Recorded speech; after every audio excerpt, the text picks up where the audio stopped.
Good morning, church. This is the focus on the cross for today. My name is Bukunmi Areelu, and the topic is I am something. Do you remember that those riddles? I am something, and then you have to guess what the person is. So today's episode is going to be a bit different. It's just going to be like that, a little more interactive, right? So I'll tell that story in the Bible, and you try to guess what I'm talking about. All right? Okay, so for testers here, I am something. The baby inside me is also pregnant, and the baby inside that baby is pregnant as well. What am I? Ah, exactly, an onion. Awesome. Okay, so let's begin. I am a group of people. God took us from Egypt to the promised land. God led us with great signs, yet we complain at every turn. Who am I? Exactly. But are we sure? How many of us have experienced the supernatural acts of God, but we still have doubts in his ability to provide, to lead, or to bring us into his promises? Let's try another one. I am something.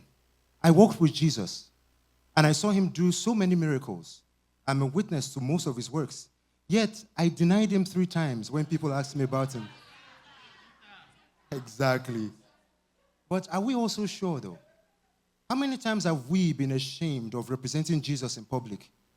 How many times have our co-workers asked us how our week went, and we just replied, fine, instead of boldly saying that we went to church? I wonder how many of us dressed up for Halloween in our bid to be socially acceptable. How many times have we been ashamed to tell the world that we are Christians, and because of who we are, we cannot do some things with them? How often have our colleagues at work asked us to grab a drink, and we're too scared to say no because what if this is how they determine who gets positions? Let's try another one. I am something. God made promises to me. He promised me things that I honestly cannot see now. He promised that I will be a living and a walking example of a blessing that spans generation. But it's taking too long. I wonder if he may need some help. Or maybe I misunderstood what he meant. Why don't I present Ishmael for him? Who am I? Exactly. But how many of us have also created alternatives to what God has promised? How many of us have tried to present the results of our iniquities to God for him to bless? Some of us youth are in relationships that we know God disagrees with, but we continue because the biological clock is ticking and God lives in a realm outside of time. Maybe he's unaware that humans don't have time to wait. A sister may be convinced that a brother is the will of God for her, so she considers sleeping with him because, without God's will, may just lose interest in her without her body. You know, some of us are very good Christians. We have taken it upon ourselves to protect the integrity of God. The promises of God are beginning to fall to the ground, and so we stretch out our hands like Uzzah to support them. Without our help, God will be said to have lied.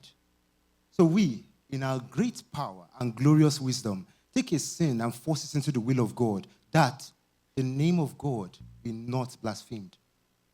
Then, like a Nollywood movie, we end it with, to God be the glory. So you find a Christian who stole and cheated to make wealth, giving testimonies in church about the prophecies of prosperity coming to pass in his life. Who knows? Maybe this is how God planned our lives. Maybe the end justifies the means. Maybe God can approve an alternative if his purposes eventually comes to pass. I'm getting a bit distracted. Let's try another one.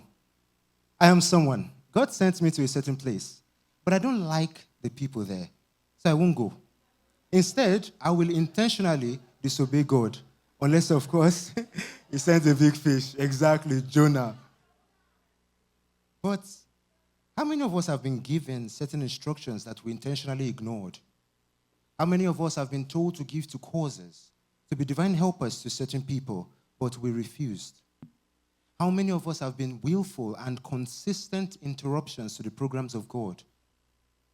You know, many of us have brought major storms, both into our lives and the lives of the people close to us, as a direct result of our disobedience to the instructions of God.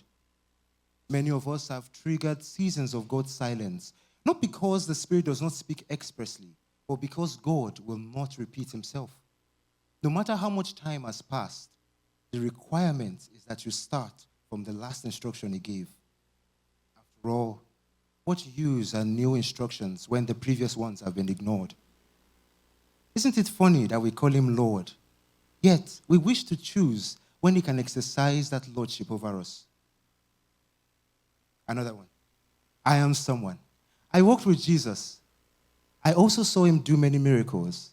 But right now, money is needed, and it doesn't seem like Jesus will satisfy my needs. So, exactly, Judas Iscariot. But how many of us betray Jesus? Of course, none of us will betray Jesus for 30 pieces of silver, but for a promotion at work, for 30 minutes of pleasure with a beautiful damsel, for 300,000 more a year, the result remains betrayal. The only difference is the price. How many of us have put our jobs over him? Does it not make sense to pick Sunday shifts as an extra source of income? I mean, Canada is getting more and more expensive. How many of us have justified our lack of a personal relationship with God with the fact that our jobs, which we prayed for, are now too stressful? Jesus will understand, right? We are too tired for everything else. Isn't it funny that we reject the hyper-grace doctrine, but we desire its benefits secretly? Jesus understands. I call it the doctrine of convenience. Even Sunday service attendance is beginning to look like a great sacrifice. And we wonder if the online services will not offer the same experiences. Robamidele once said something. Many want the benefits of Jesus without Jesus himself. For some of us, our integrity is very conditional. For as long as Jesus continues to deliver, then behold, a man in whom there is no deceit.